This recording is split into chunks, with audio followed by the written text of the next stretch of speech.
नमस्कार, खबर समय जगत में आपका स्वागत है। मैं हूं आपके साथ जितेंद्र जैन। आइए नजर डालते हैं आज की कुछ ताजा तरीन खबरों पर।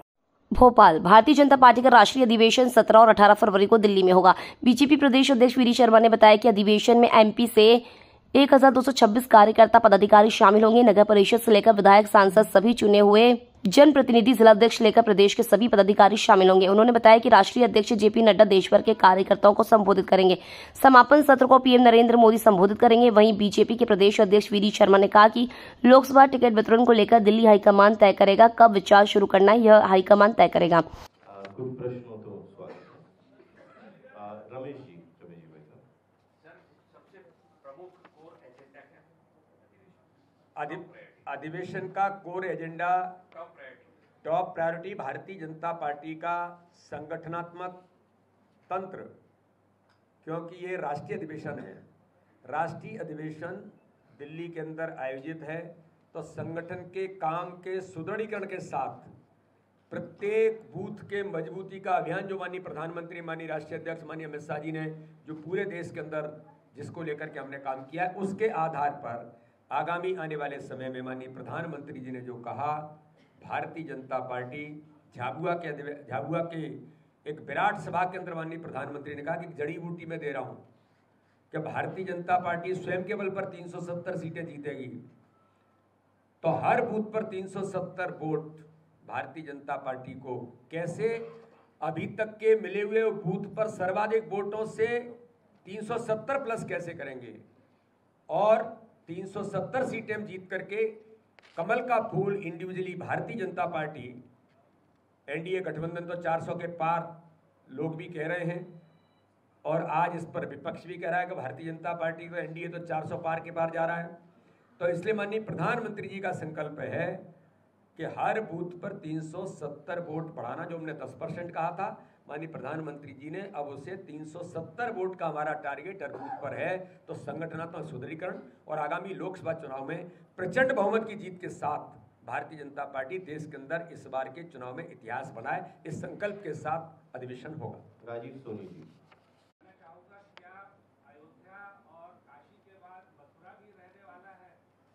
अब इसके बारे में तो मैं ऐसा मानता हूं कि ये सब समाज, भारतीय जनता पार्टी कोई भी काम करती है तो समाज की आकांक्षाएं और अपेक्षाएं क्या हैं, तो इसके बारे में मैं ये कहूं कि राष्ट्रीय अधिवेशन में ऐसा कुछ होगा तो ये तो मैं नहीं कह सकता, लेकिन समाज की आकांक्षाओं और अपेक्षाओं के अनुरूप भारतीय जनता पार्टी का नेतृत्व, माननीय प्रधानमंत्री तो लगातार यूएई के अंदर अभी मुझे लगता है कि इतना भव्य मंदिर का लोकार्पण करके माननीय प्रधानमंत्री जी आ रहे हैं।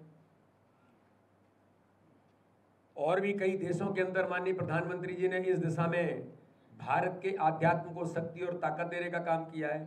तो मैं ऐसा मानता हूं कि इस दिशा में भारतीय जनता पार्टी के राष्ट्रीय अधिवेशन में ऐसी कोई चीज, इस पर कोई चर्चा होगी नहीं होगी ये तो मैं नहीं कह सकता, लेकिन मुझे ऐसा लगता है कि भारतीय जनता पार्टी की सरकार माननीय प्रधानमंत्री मोदी जी की उपस्थिति में राम मंदिर का भव्य प्राण प्रतिष्ठा जो हुई है, इसका जश्न जरूर मुझे लगता है कि मनेगा और इस पर पूरे राष्ट्रीय अधिवेशन भारतीय जनता पार्टी का, माननीय प्रधानमंत्री जी का, हमारे नेतृत्व का धन्यवाद जरूर करेगा। सुचंदा जी।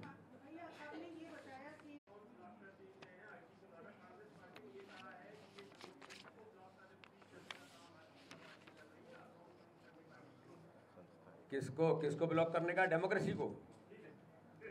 कांग्रेस अगर ये कहे कि डेमोक्रेसी को ब्लॉक करना है तो ये तो कांग्रेस, ये देश का इतिहास कहता है कि डेमोक्रेसी को ब्लॉक ही नहीं, डेमोक्रेसी को क्रश किसी ने किया, लोकतंत्र की गले घोंटने का काम किसी ने किया है तो भारत के अंदर कांग्रेस ने किया है।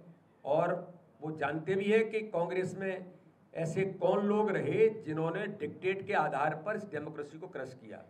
तो इसलिए आर्थिक दृष्टि से शुचिता लाने के लिए आप सामने आइए ना, सही क्या है और गलत क्या है। हर देखिए, कोई भी संस्थान, सीबीआई होगा, आईबी होगा, जो भी इस प्रकार की संस्थाएं, वो डेमोक्रेसी में संवैधानिक अधिकारों के साथ उस पर वो काम करती हैं। लेकिन कांग्रेस तो किसी भी चीज को इसी रूप से इसलिए जोड़ती है कि कांग्रेस का अस्तित्व देश के अंदर अब बचा नहीं है, तो वो केवल आरोप प्रत्यारोप करने तक ही सीमित बची है। संजय जी पूछिए। छोटा प्रश्न। कहना है कि आपका छोटा अब प्रश्न। ये तो उन्हीं से पूछा जा सकता है। जी मध्य प्रदेश में भारतीय जनता पार्टी ने 58% वोट लिया था लोकसभा में जी। और ऑल ओवर इंडिया में जो है ना 37.43 लिया था।